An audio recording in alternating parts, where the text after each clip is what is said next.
ಭಾನುವಾರ ಬೇಗನೆ ಎದ್ದು ಮನೆ ಕಸ ಎಲ್ಲ ಗುಡಿಸಿ ಮನೆ ಒರೆಸಿ ದೀಪ ಎಲ್ಲ ಹಚ್ಬಿಡ್ತಿದ್ದೆ. ಆದರೆ ಯಾರಾದ್ರು ತೀರ್ಕೊಂಡಾಗ ಕಸ ಗುಡಿಸ್ಬಾರ್ದು, ಮನೆ ಒರೆಸ್ಬಾರ್ದು, ದೀಪ ಎಲ್ಲ ಹಚ್ಬಾರ್ದು ಅಂತಾರೆ. ಹಂಗಾಗಿ ನಮ್ಮ ಊರಲ್ಲಿ ಒಬ್ಬರು ತೀರ್ಕೊಂಡ್ಬಿಟ್ಟಿದ್ರು. ಅವ್ರು ಮಣ್ಣಾಗೋವರೆಗೂ ಕಾದು ಮಧ್ಯಾಹ್ನ ಮೇಲೆ ನಾನು ಮನೆಯೆಲ್ಲ ಒರೆಸಿ ಸಾಯಂಕಾಲ ದೀಪ ಹಚ್ಚೋಣ ಅಂತ ದೇವ್ರ ಮನೆ ರೆಡಿ ಮಾಡೋಣ ಅಂತ ಹೋದೆ. ಅಷ್ಟರಲ್ಲಿ ನನ್ನ ಮಗಳು ನಾನೇ ದೀಪ ಎಲ್ಲ ಹಚ್ತೀನಿ ಅಂತ ದೇವ್ರ ಮನೆ ಎಲ್ಲ ರೆಡಿ ಮಾಡಿ ಅವಳೇ ದೀಪ ಎಲ್ಲ ಹಚ್ಚಿದ್ಲು.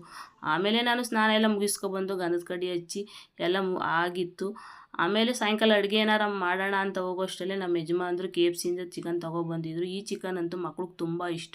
ರೇರಾಗಿ 2 ತಿಂಗಳಿಗೆ ಅಥವಾ 3 ತಿಂಗಳಿಗೊಂದು ಸಲ ಅವರು ತಂದು ತಿಂತಾರೆ.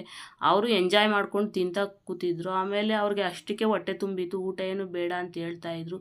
ಆಮೇಲೆ ನಾನು ಕಡಲೆಬೀಜ ಚಟ್ನಿ ಮಾಡಿ ರೈಸ್ ಮಾಡೋಣ ಅಂದ್ಬಿಟ್ಟು, ಇದು ಲೇಟಾಗಿರುತ್ತೆ ರಾತ್ರಿ ಊಟಕ್ಕೆ ಸಾಕು ಅಂತ ಅನ್ನಿಸ್ತು.